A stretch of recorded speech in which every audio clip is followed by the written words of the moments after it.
if I mentioned to you the neuroscientist and liberal atheist author Sam Harris, who you had an online debate with, he says he'd rather Republican candidate Ben Carson, who said a Muslim shouldn't be president and has compared Syrian refugees to dogs.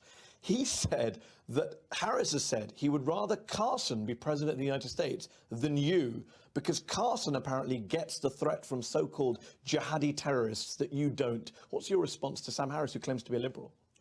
I don't bother with Sam Harris. This is, he specializes in hysterical, slanderous charges against people he doesn't like. That's of no interest to me. Am I not concerned with jihadi terrorism? I'm much more concerned with it than he is. That's why I say you don't just scream at it. You look at the roots, you try to figure out how to deal with it, you respond to it. I don't take him seriously. I don't see any point in talking about him.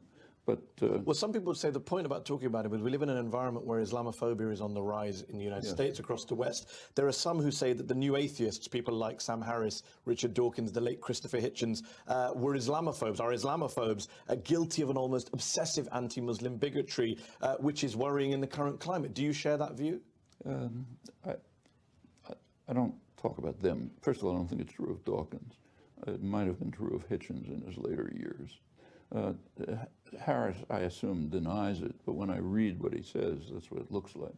However, the problem of Islamophobia is, of course, serious. It's just like the problem of anti-Semitism is serious. Indeed. This is much worse, Islamophobia now. For one thing, it is undermining us. If Islamophobia, apart from what it's doing to decent, honorable people who are subject to denunciation, physical attacks, blocking of the possibilities for decent life, what's happening to Syrian refugees and so on. Apart from all that, it's harmful to the West. Islamophobia leads to proposals like, let's carpet bomb them, that let's hit them with a sledgehammer. Just take a look at what it's led to in the last 15 years. There's been what's called a global war on terror. When it began, there's been one device to deal with it, sledgehammer. Smash them up. Don't find out what's going on. Smash them up. What's happened? 15 years ago, it was confined to a tiny tribal area in Afghanistan. Now it's all over the world. Every time you hit it with a sledgehammer, you expand it. Every single time. Afghanistan, Iraq, Libya,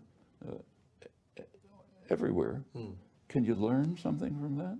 Shall we say, okay, let's smash them up again because they all want to kill us?